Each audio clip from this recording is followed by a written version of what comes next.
पुराने जमाने की बात है। एक ताजिर था जो शहर से दूर एक गांव में रहता था। वो तिजारत के लिए रोजाना शहर जाता और मुख्तलिफ अशिया की खरीदो फरोख्त किया करता। तिजारत करने के लिए उसके पास एक गधा था। वो गधे पर सामान लादकर रोजाना शहर जाया करता। ताजिर अपने गधे की बहुत अच्छे तरीके से देखभाल करता, उसकी खुराक का बहुत ख्याल रखता, उसे वक्त पर चारा डालता और पानी पिलाता, क्योंकि ताजिर को पता था कि उसकी तिजारत के लिए इस गधे की बहुत ज़रूरत है। गधा बहुत सेहतमंद था। ताजिर बहुत सारा सामान एक साथ गधे पर लादकर फरोख्त के लिए शहर ले जाता, लेकिन उसका गधा बहुत कामचोर और आलसी था। उसको भागना दौड़ना खाना पीना बहुत पसंद था। ओह, आज फिर शहर जाना पड़ेगा। मुझे हमेशा छुट्टियां क्यों नहीं हो जाती? मुझे छुट्टियां बहुत पसंद हैं। मेरे मालिक को तो हमेशा काम की ही पड़ी रहती है, पर मुझे फारिग रहना बहुत पसंद है। मेहनत करना तो बिल्कुल भी मुझे अच्छा नहीं लगता। ताजिर अपने गधे पर सारा सामान लादकर शहर ले जाता और ताजिर को शहर जाने के लिए एक नदी को पार करना पड़ता था। शहर जाकर वो सारा सामान बेच देता। ताजिर को हर रोज बाजार की मांग के मुताबिक अशिया की तिजारत करनी पड़ती थी। कभी कपास तो कभी नमक, कभी सब्जियां तो कभी फल। ताजिर को पता लगा कि बाजार में नमक की मांग बहुत बढ़ गई है। ठीक है, मैं बहुत जल्दी नमक लेकर आ जाऊंगा। उसने अपने गधे पर 4 बोरियां नमक की लादी, पर उसको मालूम नहीं हुआ कि 4 बोरी का वजन काफी ज्यादा है।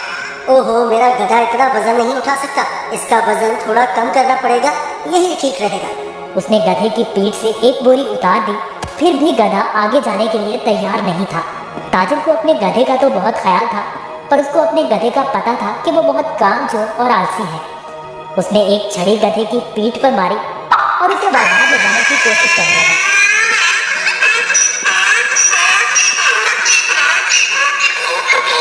चलो, अब मुझे पता है तुम बहुत आलसी हो। तुम्हें शहर जाना बहुत जरूरी है, क्योंकि बाजार में इस वक्त नमक की बहुत मांग है।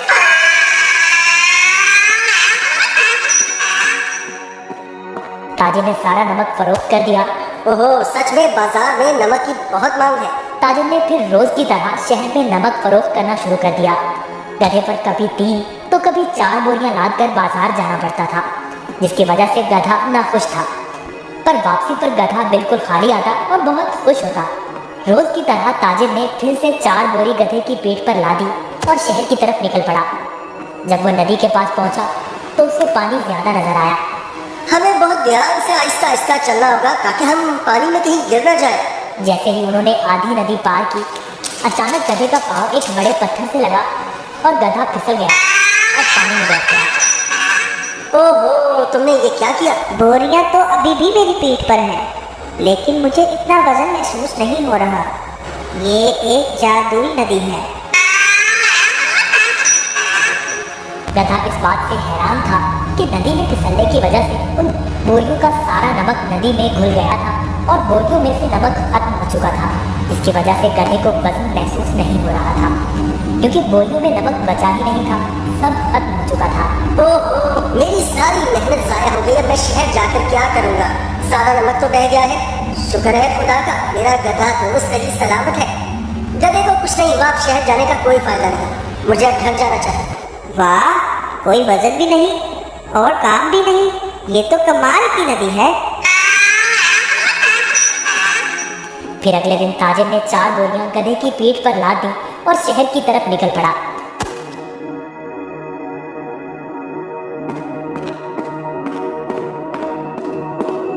आहा, कल का दिन कितना अच्छा था। कोई काम भी नहीं करना पड़ा था। आज मुझे फिर काम करना पड़ रहा है। ठीक है, आज फिर से मैं आलसीपन दिखाता हूँ और अपना वजन कम करता हूँ। फिर तो मैं नदी से ही घर वापस जा सकता हूँ, कल की तरह। वो एक जादुई नदी है जो मेरा वजन कम कर देती है। वो कल की तरह आज भी मेरी मदद करेगी। ताजिर उस दिन गधे की चालाकी से बिल्कुल बेखबर था। रोज की तरह ताजिर अपने गधे के साथ इस नदी के पास पहुंचा तो गधा ताजिर से पहले ही इस नदी की तरफ जाने लगा। ताजिर ने उसे रोका। रुको रुको, गधा फिर से नदी में फिसल गया, जहाँ से पहली बार फिसला था। तुमने क्या किया? चाहे गधे, जल्दी से बाहर आओ। लेकिन बहुत देर हो चुकी थी। बोरियों का सारा नमक नदी में घुल गया। गधे को अब कोई वजन महसूस नहीं हो रहा था। वाह, ये हुई ना बात, कोई वजन भी नहीं और काम भी नहीं। ये तुम्हारा कैसे? जरा सोचता, ये जानबूझकर मेरे साथ कहीं चालाकी तो नहीं कर रहा? हो काहिल गधे, मैंने तुम्हारा इतना ख्याल रखा और तुमने मेरे साथ क्या किया? इसे घर वापस ले जाता, मुझे पता है, देखो मैं तुम्हें कैसे सबक सिखाता हूँ। गधे ने सोचा, मैंने काम चोरी का ये अच्छा तरीका ढूंढा है, पर ताजिर का तो आज कुछ और ही रहन था। अगले रोज ताजिर ने गधे की पीठ पर 6 बोरियां रुई की लाद दी, लेकिन गधे को थोड़ा सा भी वजन महसूस न हुआ। ओहो, इतनी ज्यादा बोरियां, कोई मसला ही नहीं।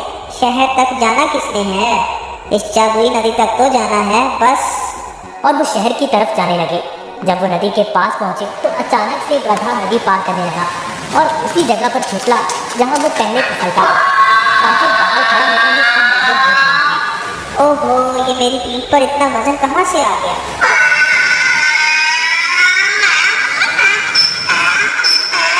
ताजिर बहुत समझदार आदमी था, उसको पता चल गया कि उसका गधा जानबूझकर ये सब उसके साथ कर रहा है।